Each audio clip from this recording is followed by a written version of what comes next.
disaster would never happen again.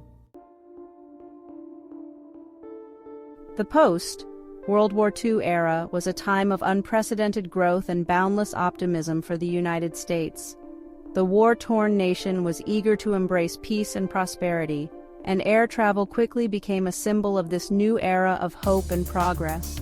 The airline industry, bolstered by wartime technological advancements, experienced a remarkable surge in popularity, transforming the way people viewed travel. Air travel, once a luxury reserved for the wealthy elite, became increasingly accessible to the average American family, changing the landscape of domestic travel. Among the many airlines vying for passengers were Trans World Airlines, TWA, and United Airlines, two giants of the burgeoning industry.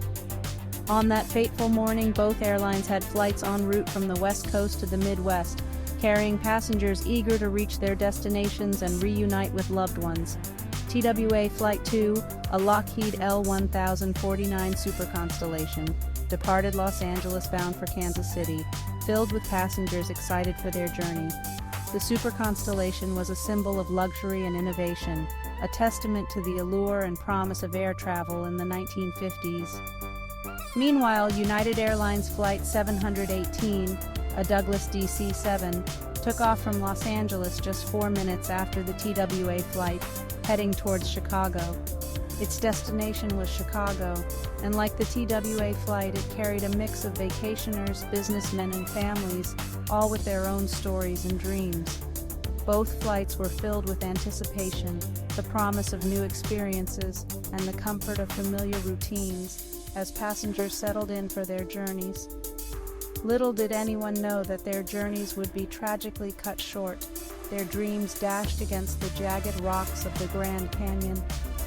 As the two airliners climbed into the bright morning sky, their paths unknowingly converged, setting the stage for a tragedy that would forever change aviation history.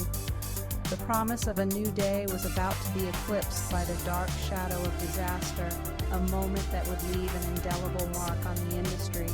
The stage was set for a mid-air collision that would expose the vulnerabilities of the aviation industry and lead to a fundamental shift in air traffic control procedures, ensuring such a tragedy would never happen again.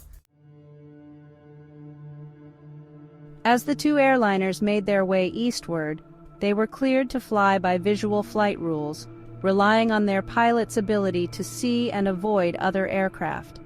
This was a standard practice in the aviation industry during that era.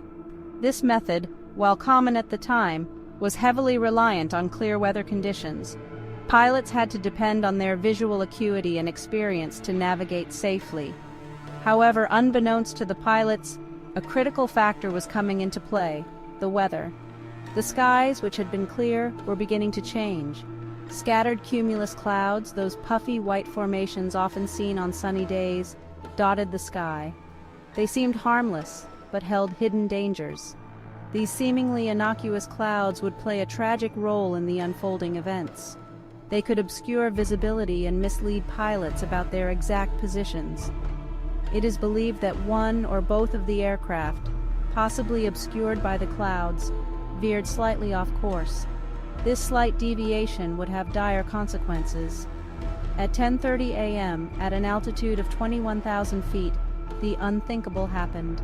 The serene morning sky turned into a scene of horror. The two aircraft, traveling at speeds exceeding 300 miles per hour, collided with a sickening crunch of metal against metal. The impact was catastrophic, leaving no chance for recovery.